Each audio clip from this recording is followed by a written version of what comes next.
I stepped into my car and drove away, leaving Molly sitting there. I could envision the confusion and anxiety coursing through her mind likely racing with unanswered questions about what had just transpired. I understood how difficult it must have been for her to process, but in that moment, I couldn't remain. The weight of what I had just uncovered pressed down on me like an unbearable burden I could no longer shoulder. Tonight wasn't about confronting her or untangling the chaos. It was about taking the first genuine step toward reclaiming my life, a life where she no longer had a role. As I drove, the crisp night air flowed through the cracked window, and the hum of the engine became a soft backdrop to my tumultuous thoughts. I needed to find a fragment of peace, a way to navigate forward from the nightmare that had consumed me. I didn't know how I'd manage it, but I knew I had to try. When I arrived at Gabriel's house, the warm glow of the porch light provided a fleeting sense of solace, almost as though the light itself was a sanctuary. The scent of freshly baked lasagna wafted through the air, evoking a comforting feeling of home. Gabriel and Rose always managed to create that kind of inviting atmosphere. They greeted me with genuine smiles, their faces lighting up as I stepped out of the car. Though neither said it outright, I could tell they noticed the tension in my posture. Gabriel, ever the jovial one, clapped me on the shoulder in his usual way and greeted me warmly. "Good to see you, Mason. Come on in. Make yourself at home," he said, his voice kind yet tinged with concern. Rose, always the more perceptive of the two, stepped forward with a soft smile. She extended her hand, her gaze understanding, as if she already sensed I wasn't there for idle chatter. "You look like you've had a rough few days," she remarked gently. "Come, sit down. Let's get you something to eat." Their kindness was disarming, almost enough to momentarily distract me from what I had left behind. For a short while, I managed to push the thoughts of Molly and her betrayal to the back of my mind. During dinner, I tried to keep the conversation light, focusing on work and my growing interest in joining Gabriel's team. I asked him about his experiences, his vision for the team's future, and what it was like to work together. I wanted to seem normal, as if everything was fine. But as the evening progressed, maintaining the facade became increasingly difficult. The emotions inside me grew too powerful to suppress. Rose, ever intuitive, noticed a shift in my demeanor. She leaned in, her voice gentle yet steady. "Mason, you don't have to share anything you're not ready to, but if you want to talk, we're here for you," she said, her sincerity breaking through my defenses. I paused, the weight of my secret suffocating me. I had been carrying it for days, weeks even, and tonight it felt like it was finally about to spill out.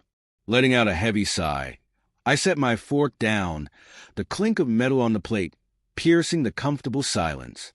"It's Molly," I said, my voice barely above a whisper but laden with the gravity of a confession.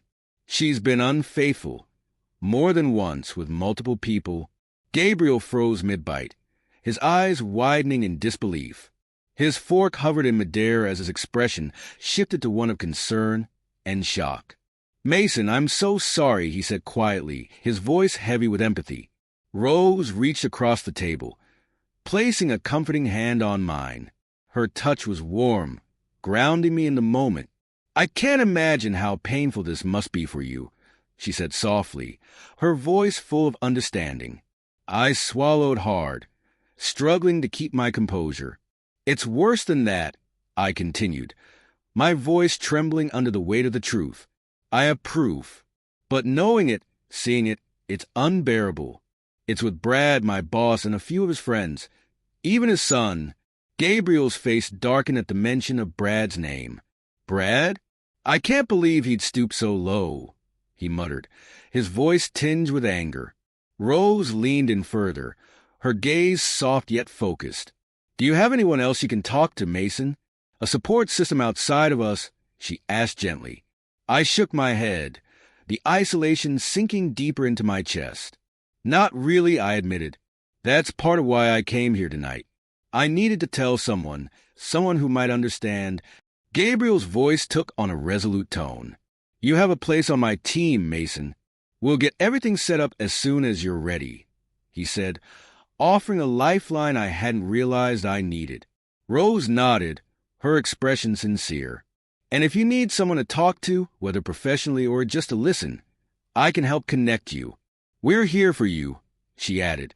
Their support felt like a beacon of hope, something I hadn't realized I'd been craving until that moment.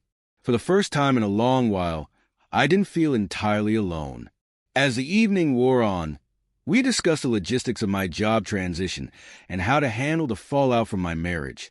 The weight of it all still loomed heavily, but a small spark of hope began to grow within me. I didn't know how everything would unfold, but for the first time, I felt like I might actually get through this. When I returned home, the house was silent. Molly had already gone to bed, and the stillness felt oppressive. I stood in the living room, taking in the space we had once shared, the life we had built, and wondered how it had all unraveled so completely. Then I walked to the futon, lay down, and stared at the ceiling. The darkness around me mirrored the heaviness in my heart. Difficult conversations awaited me, and I knew I had to brace myself for them. The next day, I confronted Molly. I lifted the proof of her transgressions, my gaze piercing and unyielding. "These aren't the only people, Molly," I stated, my tone resolute. "Brad isn't the only one, his son, his friends, everyone." Mason sat rigidly, his expression a tempest of rage and disbelief. His voice trembled, cracking under the weight of his emotions as he demanded, frustration lacing each syllable. "Did they just take advantage of you, or did you willingly dive headfirst into this chaos?" His eyes locked onto her, searching for answers. Molly's face crumbled under the intensity of his words. Tears streamed down her cheeks as she avoided his gaze. "I don't know how it spiraled this far," she murmured, her voice trembling with guilt. "It began with Brad, but then I couldn't stop. I felt trapped, ashamed. I didn't know how to face you." Mason's frustration erupted. He stood abruptly, his voice rising sharply as he repeated her words. "Trapped?" he echoed, his tone biting. "You weren't coerced, Molly. You had choices at every turn, and each one betrayed me, betrayed us. You let this spiral out of control, and now you want to claim victimhood." Her sobs intensified, the only sound in the room. Her hands covered her face as tears seeped between her fingers. "I know I've made a mess of everything," she choked out. "I know I don't deserve your forgiveness, but I still love you." Her words struck Mason like a blow.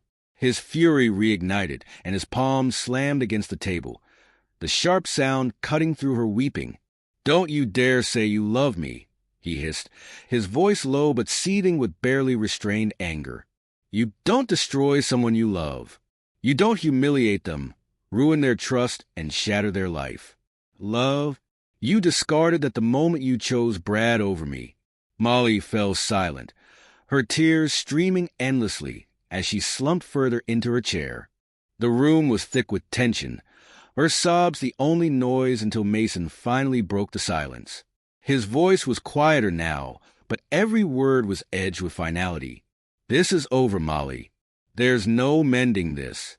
I'll file for divorce, and there's nothing left to discuss." Her head hung low, her voice barely audible. "What do you want me to do?" Mason's response was cold and unyielding. "Pack your belongings and leave before the papers arrive. Stay away from me, my home, and my life. You chose Brad and his circus. Congratulations. You're free to join them." Molly's shoulders trembled under the weight of his decree. "I'll leave tomorrow," she whispered, her voice faint. Without a glance back, Mason rose. His tone was flat, devoid of emotion. "Good. The sooner, the better." He turned and left the room, leaving her to face the aftermath of her decisions. Upstairs, Mason sat on the edge of their bed, staring out the window as he grappled with the enormity of what had unfolded. His marriage was in ruins. His trust had been obliterated. The woman he had once envisioned spending his life with was now a stranger. Yet, as the night wore on, a strange sense of relief washed over him. It wasn't a triumphant relief, but a quiet, steady clarity. Mason had made his choice, reclaimed control of his life, and for the first time in weeks, he felt as if he could breathe. The road ahead was uncertain, but that no longer frightened him. He had faced his pain and was ready to rebuild on his own terms. In the weeks that followed, the storm of betrayal and heartbreak began to settle. Mason threw himself into his work at Empire, finding solace in its stability and purpose.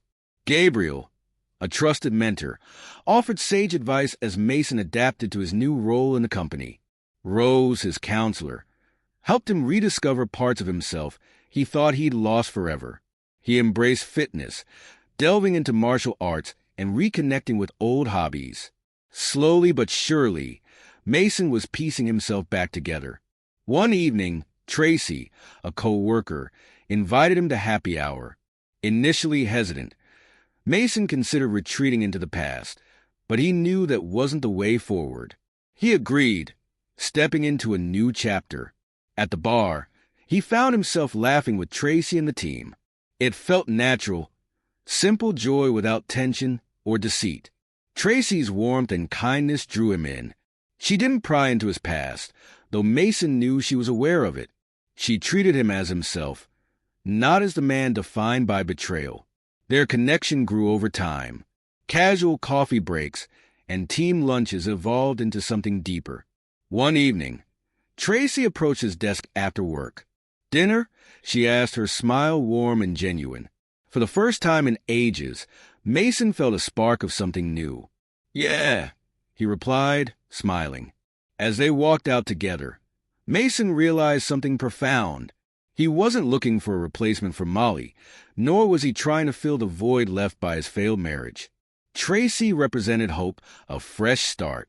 And for now, that was enough.